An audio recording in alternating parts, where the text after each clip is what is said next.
يا رب، بكل ما تحمل هذه الكلمة من رحمة، لا تترك أمري في يدي، ولا تجعلني أقف بحيرة بين أمرين لا أعرف أيهما الصواب.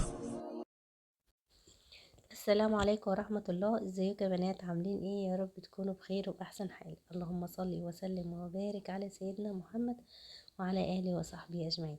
جايلكم النهاردة فيديو جديد وروتين جديد، أتمنى يعجبكم وتاخدوا منه أفكار. بس لو أول مرة بتشوفيني، أنا أختك رنا ودي قناتي. ياريت تشتركي في القناة وتفعلي زر الجرس عشان يوصلك كل الفيديوهات اللي أنا بعملها أول يوم. ولو انتي من عيلتي الجميلة، عايزة اقولك وجودك على راسي ومشرفاني ومنوراني. متنسوش يا بنات تحطوا لايك وتعليق حلو زيكم. ويلا نبدأ الفيديو ونقول بسم الله. عايز بس قبل ما ابدأ الفيديو اقول لكم اني اسفة جدا على صوتي، انا عندي برد وبجد واخدة الدور صعب جدا. ربنا يشفيني يا رب ويشفي كل مريض.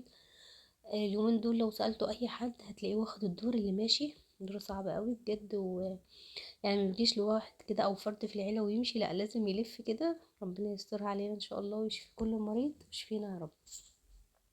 فالحمد لله هو جه لي ابني الصغير والحمد لله يعني اول ما راح من عنده انا اخدته على طول الحمد لله. يعني انا كبيره واستحمل عنه الحمد لله. ربنا يشفينا ويشفي كل مريض. النهارده بقى قلت كده ايه، قلت اخلص اللي ورايا. انا مهما كنت تعبانه يا بنات، مهما كنت تعبانه، بصوا لو مش قادره اتحرك، لازم ان انا اشوف بيتي ومصالح بيتي واقوم اخلص كل اللي ورايا.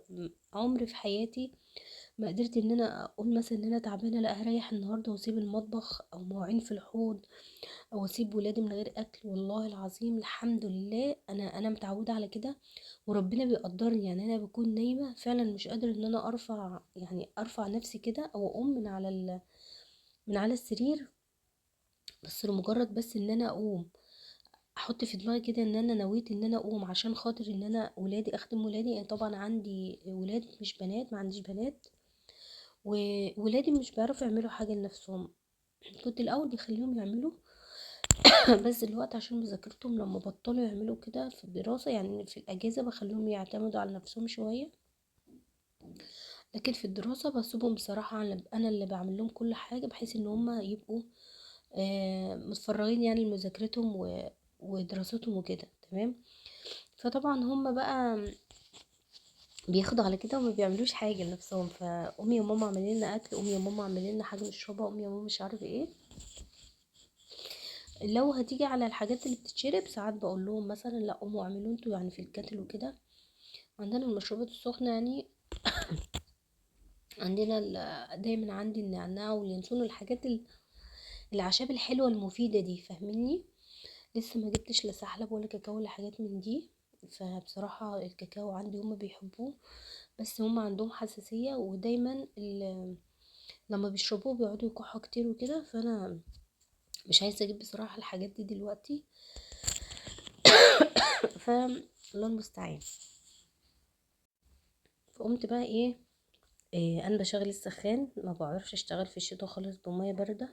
فبشغل السخان بحيث انها تبقى دافيه كده إيه وتبقى حلوه. يعني ايه، اغسل المواعين اغسل اي حاجه كده تبقى الميه دافيه واستحملها عشان الجسم ما يتعبش وكده او احس ببرد.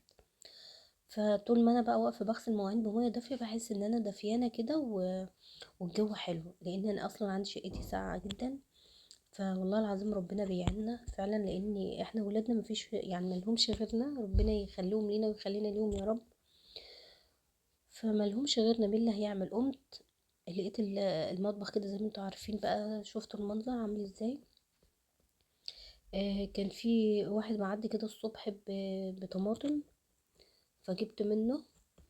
طبعا انتوا عارفين ان انا قلت لكم قبل كده ان انا لما بخزن الطماطم واحس انها خلاص قربت انها ترفع يعني، فبركن خالص اللي في الفريزر على جنب وابتدي ان انا بقى ايه اجيب للاستهلاك. يعني اللي انا خزنتها دي خلاص بقى شلتها لرمضان، وابدا ان انا بقى ايه اجيب مثلا اتنين اربعة كده، يعني ايه اتنين باتنين او اربعة باربعة مثلا.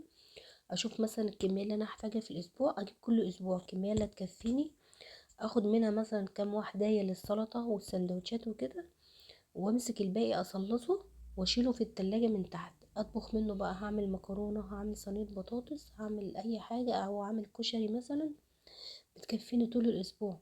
واول ما بتخلص بشتري واصلص واعمل تاني. ما بجيش ناحية اللي في الفريزر خالص، يعني اللي في الفريزر دي خلاص انا ايدي ما بتتمدش عليها. لو الطماطم خلاص سعرها كويس ورخيص، ببتدي ان انا اسحب من القديم وابتدي افرز جديد. انا ماشيه على الموضوع ده وبصراحه مريحني قوي. وبصراحه الموضوع ده خلاني كذا مره الطماطم تغلى، وكل اللي حواليا يبقوا خلاص ما عندهمش صلصه ويبقوا مش عارفين يعملوا ايه، والطماطم غلت. ساعات كانت بتوصل ل30 و40 يا بنات والله العظيم، وانا كان بيبقى عندي صلصه في الفريزر، لان الحمد لله ولله الحمد انا متعوده على كده ان انا اخزن في هي صلصه كتير. واول ما احس ان هي خلاص بدات هتغلى، خلاص بوقف سحب وبشتغل بقى ايه، اشتري واشتغل من اللي عندي. طيب هتقولي لي مثلا طيب ما هي غاليه وانت عيناها لايه لما تبقى ترخص؟ لا، طول ما هي كانت غاليه كنت انا بسحب اطبخ منها، واللي بشتريه بشتري لي السلطه والاكل، تمام. لكن انا دلوقتي وقفت سحب عشان رمضان، لان احتمال تبقى في رمضان طماطم غالية جدا، فانا اعمل ايه وقتها؟ تبقى المصاريف طبعا كتير في رمضان. فاحنا بنعمل بس كده كتوفير، وعلشان بيبقى داخل علينا عيد ومصارف عيد، عندنا مثلا لبس العيد، عندنا نوعم العيد والحاجات اللي بنجيبها والضيافة والحاجات دي، فدي اللي بتأثر على الميزانية يا بنات. احنا ولا بناكل طاقة زيادة في رمضان، ولا بناكل اكل كتير في رمضان، بالعكس رمضان بيبقى فيه خير وبركة، والاكل بيبقى فيه بركة رهيبة رهيبة. والله العظيم بيبقى يعني انا سبحان الله ببقى خارجة من رمضان ده الفريزر بتاعي لسه بحس ان انا اخدت يعني، بقول انا باخد ايه طول الشهر، بيبقى فيه بركة في الاكل فظيعة والله الحمد لله. فكل الحكاية من اننا بنخزن او بنفرز، مش علشان احنا بناكل كتير او بنستهلك كتير في رمضان، لا بالعكس. انا قلت لكم قبل كده ان احنا اكلتنا والله بتقل في رمضان، بس احنا بنخزن او بنفرز علشان نعرف نوفر قرش للحاجات والمصاريف اللي بتبقى ورانا في رمضان. احنا بيبقى ورانا زي ما قلت لكم لبس عيد وضيافة عيد ونواعم وحاجات من دي وعيديات بقى للأولاد والكلام ده كله، غير طبعا اللي بيبقى فيه دلوقتي مدارس والدروس شغالة زي ما هي، ولانش بوكس لا لانش بوكس ايه، انا ابتديت اخرج معلش سامحوني. بيبقى فيه دروس وبيبقى فيه مصروف، قصدي انا ولادي برضو بياخدوا المصروف في رمضان، بيصرفوا بعد الفطار. والله العظيم ساعات بقى بياخدوه يحوشوه، كده كده لازم ياخدوه يعني مش بيسيبوه. المهم، فدي كلها فكرة ان احنا بنفرز ليه، تمام. فكنت جايبة الطماطم ده بقى ايه، قلت اقطعها واحطها على النار كده تتسلق، وبراحتي بقى بعملها. يعني ساعات كده لما اكون عملتها وخلاص ما عدتش قادره ان انا آه، اكملها في اليوم ده، خلاص هي غسلتها وقطعتها وحطيتها تتسلق، بسيبها لتاني يوم. وتاني يوم بقى اشتغل فيها، ببدأ بقى ان انا اضربها بالهاند بلندر واصفيها واصلصها واشيلها في التلاجة على استخدام يعني. انا لازم يا بنات بصفي الطماطم، لان ما بحبش لا البذر ولا القشر يكونوا ايه يكونوا ظاهرين كده في الاكل. الحاجة الوحيدة اللي انا مش بصفي لها الطماطم هي المحشي بس اللي انا مش بصفي الطماطم فيه. لكن اي اكل بصفي الطماطم طبعا، لا البذر ولا القشر، مستحب يعني ان هو يبقى في الاكل بصراحة. المهم قلت بقى ان انا اعمل النهاردة فراخ، واعمل لهم يعني صينية بطاطس بالفراخ. بس انا زي ما قلت لكم برضو قبل كده معوداكم ان انا لو هحط فراخ، لو هحط خضار مع الفراخ لازم بخلي الفراخ تنشف الاول. يعني ايه تنشف؟ يعني كل الدم اللي فيها ينشف الاول على النار، بحيث ان انا لما احط فيها الخضار ما تنزلش دم على الخضار ده، تمام. فبحطها الاول مع شوية زيت وعلى نار هادية خالص، كل الدم اللي فيها ده بينشف، وبتلاقيها كده اخدت لون حلو. بتبتدي بقى ان انت تحطي الخضار اللي انت عايزاه معاها.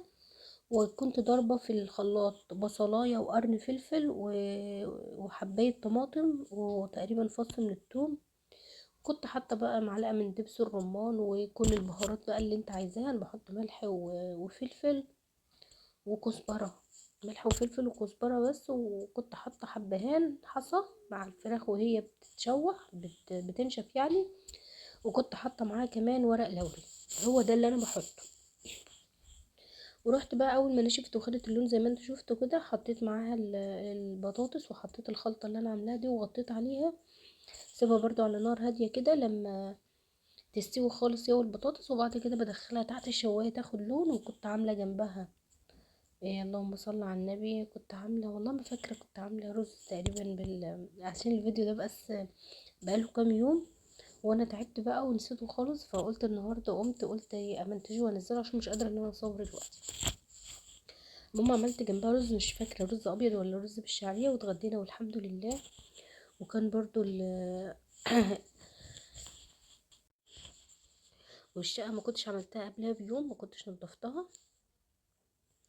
ف قلت بقى اما امشي كده بالمكنسة عليها وعلى الركنة.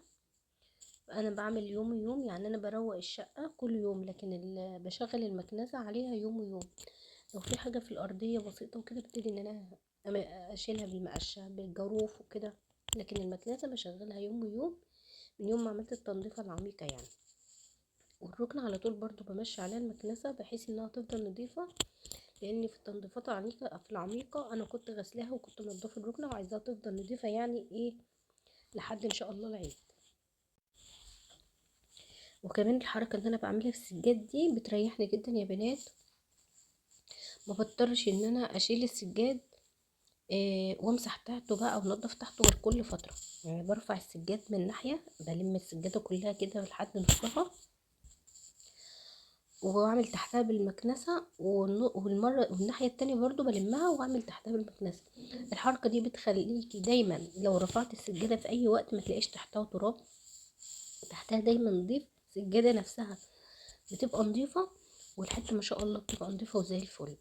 لو جيتي في اي وقت شلتي السجاد بس عشان تهويه هتبقى برضو الشقة نضيفة، يا دوب بالمقشة كده هتكنسي وهتمسحي حاجة بسيطة وحاجة خفيفة، هتبقى الدنيا حاجة يعني الدنيا خفيفة عليكي، مش هتحتاجي ان انت تتعبي في اليوم ده لان كل الشقة حواليك نظيفة وايدك فيها اول باول. فدي خطوة مهمة قوي قوي ان انت برضو تعمليها. ما تستنيش بقى ان انت مثلا تشفطي كده الارض او السجاد من فوق من على الوش، وتستني بقى مثلا تقولي انا هشيله كل اسبوع او كل اسبوعين اشيل وتبتدي بقى ان انت لما تيجي تشيلي تلاقي تراب قد كده وورق وبواقي اكل ومش عارف ايه تحت السجاد. انت بصراحة تتعبي في اليوم ده لاني هتحسي ان انت كل شوية بتعملي تنظيفات عميقة والشقة ما بيبانش عليها. لكن لو عملتي زي كده بترفعي السجادة من ناحية وتشفطي تحتها، اعملي الموضوع ده كل 3 ايام، كل 5 ايام، كل اسبوع، كل اسبوع حلو. انا بعمله بصراحة يعني اقل من اسبوع فاهمني، بحيث ان انا عندي بيدخل تراب كتير وكده، فبعمله كل أسبوع كل 3 4 ايام عشان ما يتكومش عنده تراب. فالموضوع ده مريحني جدا جدا. لو رفعت السجادة في اي وقت ببقى مرتاحة نفسيا لما اشوف السجادة من تحتها كده مفيش ترباية واحدة، بجد ببقى مرتاحة نفسيا وحاسة ان انا لا قاعدة في حتة نظيفة بجد. لما تكون الجو حلو بقى وتيجي تطلعي السجاد يتهوى، لا هتحسي ان انت بس مطلعه علشان تهوي الشقه وتهوي الفرشه، مش عشان ان انت هتقعدي لسه تكنسي وتمسحي والدنيا حواليكي بقى والسجاد عايز على فكره السجاد لما بتسيبي تحتيه تراب كتير بتحس ان هو شارب تراب كتير، فبيبقى عايز ان هو يتغسل غسله ان هو على الناشف ده فاهمني. وبتحس ان هو لا لونه لما يكون في تراب كتير لونه كده بيتغير. فصدقوني على طول اعملوا الموضوع ده، ما تخلوش التراب يتراكم تحت السجاد علشان ده والله هيتعبكم انتوا في الاخر. المهم انا بعد ما خلصت الحمد لله برضو الحوض ده بتاعي كنت برضو ما عملتوش بقى، قلت ما اعمله بالمره. طبعا انتوا عارفين الحوض بتاعي قايله لكم ان هو قدام الحمام مش في الحمام، يعني في طرقه كده قدام الحمام فده فيه. قلت اغسله كده بالمره، لمعت برضو المرايات وكنا اتغدينا الحمد لله، وقلت بالمره بقى اخلص اللي ورايا عشان ادخل انام ما حدش يصحيني بقى فاهميني، عشان كنت جبت اخر الصراحه. لكن انا الحمد لله ربنا بيقويني ويعني ان انا ما اسيبش ولادي ولا اسيب بيتي يعني ايه حاجات تتراكم عليا وكده الحمد لله. وبس يا بنات ده كان فيديو النهارده، بجد انا تعبت فيه والله العظيم، تعبت وانا بصوره لاني برضو كنت تعبانه. تعبت وانا بصور الفيديو ده، ما كنتش لسه تعبت قوي يعني، كان لسه يعني ايه في البداية كده، كان ابني لسه تعبان، كنت لسه بدأت ان انا القط منه، بس ما كنتش لسه دخلت في الدور القوي يعني، فالله يشفيني يا رب.